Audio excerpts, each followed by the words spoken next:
terkait ekonomi kerakyatan dan digital. Digitalisasi membuka akses pasar yang lebih luas, tetapi juga berpotensi merugikan usaha mitra dan konsumen melalui penyalahgunaan data digital. Pertanyaannya, bagaimana kebijakan paslon untuk mengatasi hal tersebut? Waktu untuk menjawab 2 menit dimulai sejak Bapak menjawab. Kami persilakan.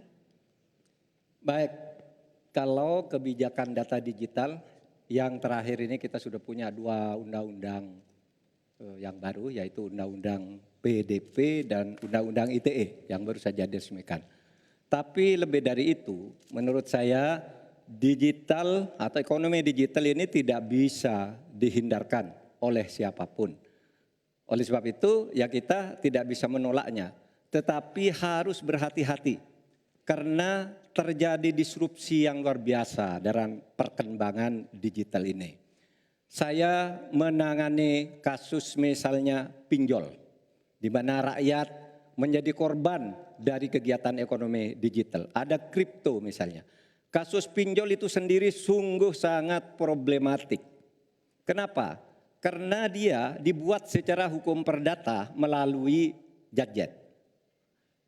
Rakyat yang tidak tahu langsung bilang, kamu mau pinjam uang sekian? Yes. Bunganya sekian? Yes. Kalau tidak bayar sekian? Yes. Itu perdata. Dan itu banyak yang menjadi korban. Banyak yang sampai bunuh diri. Ada seorang dari Semarang, seorang guru meminjam hanya 500 ribu, kemudian hutangnya menjadi 240 juta karena selalu bertambah bunganya. Kemudian ada yang sampai bunuh diri. Dalam hal pinjol ini ketika saya sampaikan ke Polri, tidak bisa Pak, itu hukum perdata. Ketika saya sampaikan ke OJK, OJK bilang itu bukan kewenangan kami. Itu bukan kewenangan kami karena mereka ilegal, tidak terdaftar. Berkali-kali saya panggil, kemudian saya undang dalam rapat bersama gabungan di Menko Polhukam. Kita nyatakan bahwa itu tindak pidana dan harus segera ditangkap.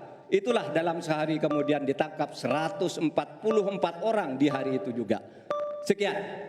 Baik, tepat waktu. Selanjutnya kami berikan kesempatan kepada calon wakil presiden nomor urut 1 untuk memberikan tanggapan atas jawaban yang disampaikan oleh Pak Mahfud tadi. Silakan Pak Muhaimin, waktu Anda 1 menit. Ya, benar sekali bahwa antara perkembangan teknologi digital dengan kemampuan UMKM kita masih terjadi gap. Oleh karena itu harus ditindaklanjuti Pak Mahfud. Selain pemberantasan pinjaman online, judi online, ini pun masih harus diselepet lagi karena tidak komprehensif di dalam menangani ini sehingga pinjol masih merajalela, judi online masih merajalela. Yang lebih penting dari itu Pak Mahfud bahwa sebetulnya kemampuan untuk masuk pada dunia digital membutuhkan bantuan dari pemerintah untuk turun tangan. Menangani apa? Mulai dari literasi digital untuk UMKM. Yang kedua membantu push pemasaran bagi keberlangsungan UMKM menghadapi persaingan yang sangat ketat. Di sisi yang lain kita juga membutuhkan kapasitas teknologi kita supaya lebih bisa membantu seperti kecepatan dari internet yang sedang ada di masyarakat kita masih sangat rendah. Baik, harap tenang. Selanjutnya kita akan beralih ke calon wakil presiden nomor urut 2, Bapak Gibran Raka Buming Raka untuk menanggapi. Waktu Bapak untuk menanggapi 1 menit, kita mulai sejak Bapak mulai berbicara. Baik, terima kasih. Mungkin kita juga harus hati-hati selain pinjol dan judi online, kita juga harus hati-hati untuk masalah pencurian data. Untuk itu harus kita kuatkan cyber security dan cyber defense kita. Itu sudah kita lakukan di Solo Technopark, ada sekolah cyber security. Dan yang perlu ditekankan lagi adalah bagaimana para e-commerce ini bisa comply dengan regulasi kita. Jadi sudah tidak ada lagi nanti ke depan yang namanya shadow banning, yang namanya price dumping, yang namanya barang-barang cross border yang membunuh UMKM kita. Kita ke depan harus melindungi UMKM dan kita ingin sekali lagi, karena tadi Cak Imin bicara masalah literasi keuangan dan literasi digital, ke depan yang kita siapkan harus ada penguatan SDM, penguatan manusia digitalnya. Karena itu Kita ingin anak-anak muda untuk ikut andil dalam hilirisasi digital yang akan kita canangkan sebentar lagi. Mohon tenang, mohon tenang. Saya hargai jika kita semua kooperatif. Terima kasih.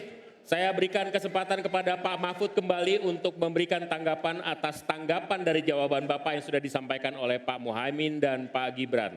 Waktu Anda 1 menit untuk menanggapi, dimulai dari Bapak menyampaikannya. Alhamdulillah apa yang diusulkan, ditambahkan oleh Cak Imin dan Mas Gibran itu sudah ada di visi misi kami semuanya. Tinggal baca itu. Misalnya kalau bicara infrastruktur agar bisa merata tapi aman, kadangkala kita bicara infrastruktur itu hanya jembatan, rumah, gedung dan sebagainya. Padahal ada 3 infrastruktur yang harus dibangun.